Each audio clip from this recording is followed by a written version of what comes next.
बिस्मिल्लाहिर्रहमानिर्रहीम, अस्सलाम वालेकुम। इंतज़ार की घड़ियां ख़त्म हो चुकी हैं। आज की बहुत बड़ी खुशखबरी और बड़ी अपडेट्स मेरे पास आई है, जो मैंने काफ़ी ख़वातीन के आईडी कार्ड जब चेक किए हैं तो उसके बाद मुझे दोबारा उनकी पेमेंट क्यों शो हो गई 10,500।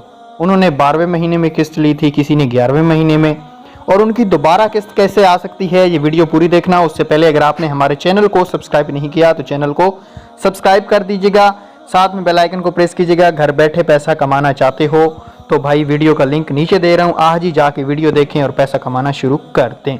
आज की वीडियो को शुरू कर लेते हैं। सबसे पहले मैं आपको प्रूफ दिखाता हूँ, उसके बाद हम अगली बात करेंगे कि ये क्या सीन है। यहाँ पे देखें, एक मैं आपको मुल्तान का आईडी कार्ड चेक करवा रहा हूँ। इस बेनिफिशियरी ने अपनी पहली किस्त 12/18 सन 2024 को वसूल की है 10,500। भाई कैसे हो सकता है कि जब एक माह मतलब क्या है कि भाई 10 से 12 दिन बाद इसकी दोबारा किस्त क्यों आ गई। अब जो खुशखबरी मैं आपको देने जा रहा हूँ उसको समझने की कोशिश कीजिएगा। वो ख़वातीन जिनको पिछली किस्त में मसला आया था, उनको एक किस्त नहीं मिली थी, वो आज उनके अकाउंट में दोबारा से वापस कर दी गई है।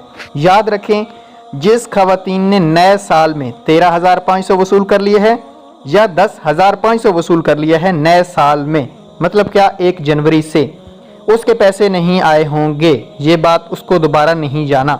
ये उन ख़वातीन की किस्त दोबारा वापस आई है जिन ख़वातीन का पिछली दफ़ा कोई मसला बना था, आईडी कार्ड एक्सपायर या इस तरह की रीज़न कि जिस वजह से उनको किस्त नहीं मिली थी। उनको एक किस्त ये वाली मिली थी जो उन्होंने 11वें महीने में निकलवाई है या 12वें महीने में, उनकी दोबारा किस्त ऐड हो चुकी है। फिर भी भाई अगर आप अपना कार्ड चेक करवाना चाहते हो तो नीचे दिए गए ग्रुप को ज्वाइन कीजिएगा, वहाँ पे आपका कार्ड भी फ्री में चेक किया जाएगा। Thanks for watching. अल्लाह।